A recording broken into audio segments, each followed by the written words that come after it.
மத்தேயு 26ஆம் அதிகாரம் 15ஆம் வசனம். நான் அவரை உங்களுக்கு காட்டிக் கொடுக்கிறேன். கிறிஸ்துவுக்குள் அன்பானவர்களே, ஆண்டவராகிய இயேசு கிறிஸ்துவை கொலை செய்யும்படி திட்டம் தீட்டிக் கொண்டிருந்தவர்களிடம் யூதாஸ் போனான். நான் அவரை காட்டிக் கொடுக்கிறேன், அதற்கு பதிலாக நீங்கள் என்ன தருவீர்கள் என்று கேட்டான்.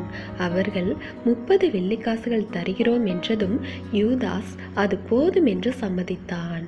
அவன் ஆண்டவராகிய இயேசு கிறிஸ்துவுக்கு பதிலாக, அவருடைய அன்பான ஐக்கியத்திற்கு பதிலாக, அவரால் வரும் நித்திய வாழ்விற்கு பதிலாக ஒரு சிறு தொகையை விருப்பத்தோடு பெற்றுக்கொண்டான். அவனுக்கு இயேசுவை விட, அவருடைய உறவை விட, அவரால் வரும் எல்லா ஆசீர்வாதங்களையும் விட அந்த சொற்ப பணம் பெரிய சந்தோஷத்தை தரக்கூடியதாக இருந்தது. இந்த யூதாஸை பார்க்கும்போது இப்படி ஒரு மதிகேடனா என்ற எண்ணமும் அவனுடைய பரிதாப நிலையை எண்ணி வருத்தமும் அடைவோம்.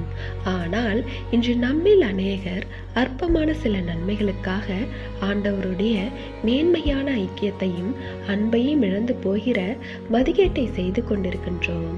நாம் நம்மை உத்தமர்களாக எண்ணிக்கொண்டிருக்கும் போதே எத்தனையோ விதங்களில் நாமும் யூதாஸை போல வாழ்ந்து கொண்டிருக்கின்றோம்.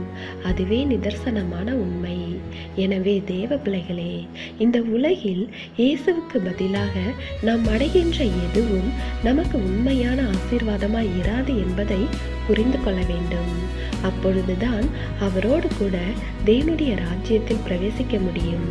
தேவனுடைய கிருபையும் இரக்கமும் உங்கள் அனைவரோடும் இருப்பதாக. ஆமென்.